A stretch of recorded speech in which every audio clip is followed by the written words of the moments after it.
AI ကအလုပ်တွေကိုသူကဖြည့်ဆည်းနေတာမဟုတ်ပါဘူး။ပတ်စံရဖို့လမ်းကြောင်းသစ်တွေသူကဖွင့်ပေးနေတာ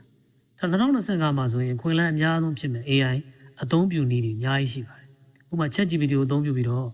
e-book တွေရေးမယ်။ Midjourney တွေနဲ့ Stock Image တွေဖန်တီးပြီးရောင်းချမယ်။ဒါကအချိန်ကုန်သက်သာစေတဲ့ passive income လို့ပြောလို့ရတယ်။စီးပွားရေးလုပ်ငန်းငယ်တွေအတွက် customer service တွေ email marketing စတဲ့အလုပ်တွေကို AI bot တွေနဲ့အလိုလျောက်စနစ်ထည့်သွင်းပြီးတော့ service fee တွေယူလို့ရတယ်။ AI ကိုအမိန်ပေးနိုင်တဲ့စွမ်းရည်သူရွှေနဲ့တူတယ်။ကောင်းမွန်တဲ့ prompt တွေရေးသားရောင်းချမယ်။ဒါမှမဟုတ်အဖွဲ့အစည်းတွေကိုသင်ကြားပေးခြင်းဖြင့်ဝင်ငွေတွေရှာနိုင်ပါတယ်။အဲ့တော့ဒီပညာကိုအကြောင်းမနေနဲ့လက်ခံပြီးတော့သုံးတတ်အောင်စူးစမ်းလိုက်ပါ။သင်ရောအခုဘယ် AI တို့ကိုစမ်းပြီးတော့သုံးမယ်လို့ဆရာထက်သန်နေတယ်။ကြိုက်တဲ့တူးတစ်ခုကိုသာသုံးလိုက်ပါ။ရေးရေးသုံးလိုက်ပါ။ AI ကကျွန်တော်တို့ကိုကူညီနေတာပါ